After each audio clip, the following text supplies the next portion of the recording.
Break Inode. Bon, quand même plus de terrain, mais... Le terrain, c'est ce qui apporte le plus Ouais. de rencontres, de sensations, ouais. d'échanges. Julien Ranchou, Moi-même. 31 ans, cofondateur avec moi d'Inode. Anthony Lac, et puis cofondateur aussi de la société Inode à 37 ans, révolu aujourd'hui. Ouais, Hein, je suis le vieux de la bande. Ouais, c'est ça.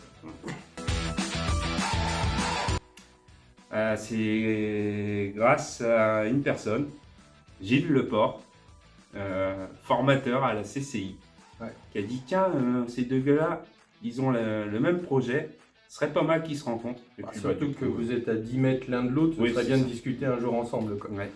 Et il est vrai qu'on avait le même projet. Et puis du coup, on s'est rencontrés, on s'est donné rendez-vous dans un café, puis c'est parti. Et c'est parti.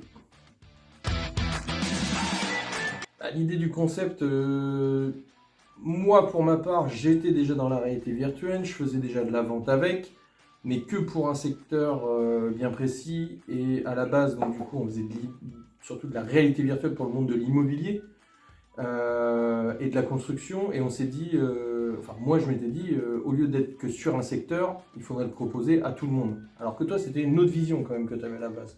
Ouais, parce que moi, comme je viens du bâtiment, toutes les semaines, j'allais aux différentes réunions de chantier que je faisais. Et puis,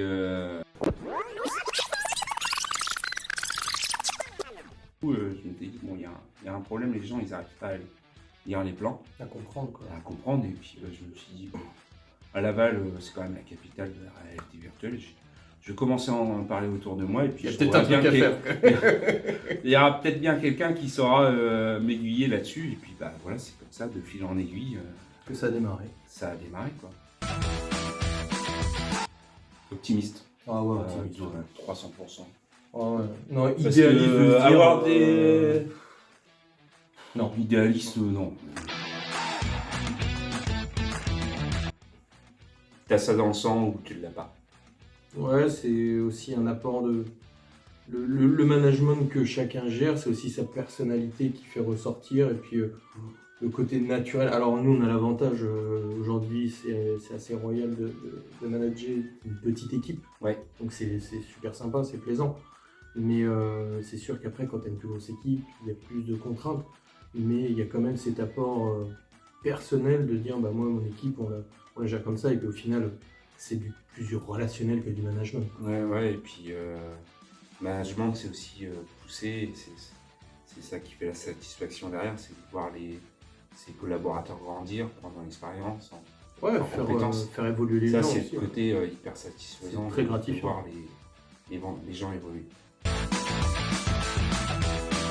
After work, Mm. moi le petit déj, ça me fait des brûlures d'estomac. Mm. Donc, Puis moi, je me lève trop tôt pour faire un petit déj au bureau. ce serait presque c'est le dîner, quoi.